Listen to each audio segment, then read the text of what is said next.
here are two people that are gonna meet face to face because they kind of have to, right? Right. One is having their best day, and one is having their worst day of their life, or one of their worst days, let's say. Right.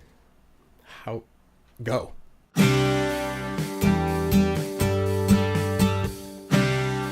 Maybe you could just kind of outline why do you have it?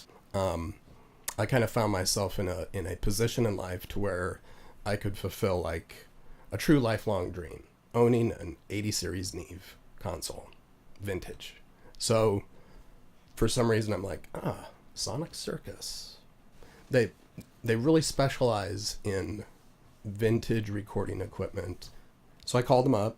The gal who answered the phone, was very nice. I kind of told her what I was looking for. Mm-hmm. So she says to me, "Oh, okay." Because I said I'm looking for an 80 series Neve, looking for some, the usual hitters, Neumann microphones, looking for some choice outboard. I'm kind of like trying to get this like heavy duty starter package for the studio. She says, "Oh, you're gonna want to talk to David." So come to find out, David owns Sonic Circus, and he kind of handles this sort of situation. Yeah. Mm-hmm. Once we've kind of established that, hey, he's for real, that's when he had me sign a non-disclosure agreement. Okay. So Steve from the Magic Shop, I believe, had signed this as well. David as well, I think. So that it's kind of like, only just us three. Because at that particular point, Steve was still operating. Steve is the owner of the Rosenthal, Magic Shop. yeah. Steve Rosenthal, New York City, legendary studio, and he's looking for a buyer. Yes. We get past those things, David and I, and that's when David, says, "Well, it's the Magic Shop in New York City." I just remember sitting there, kind of like trying to soak it all in. So to wrap that all up is like, I was the first person to call about the Magic Shop. So when Kathy transferred me to David the morning that I called, that's exactly when David was getting off the phone with Steve Rosenthal, making the arrangement to help Steve get rid of his gear. So leading up to physically going to get this gear, I hadn't talked to Steve personally. It had been just through David at Sonic Circus. And now the day is approaching where it's going to be face to face. Wow. And so I'm trying to navigate in that in my head. And the whole time, like, I'm driving to New York with my son, friends, brother, nephew, etc. The whole time I'm thinking, I'm like, what am I going to say? It's like, here are two people that are going to meet face to face because they kind of have to, right?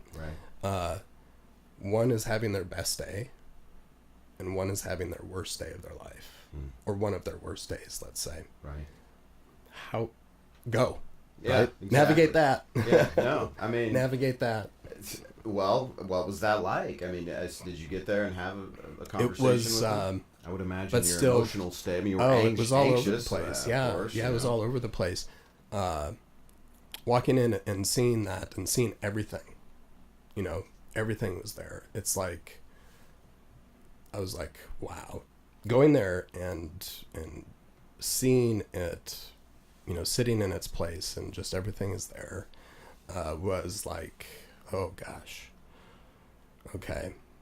But truly, I mean, it speaks so much to Steve Rosenthal, and I have so much respect for him, and I can't imagine, the roller coaster that he went through and is probably still going through.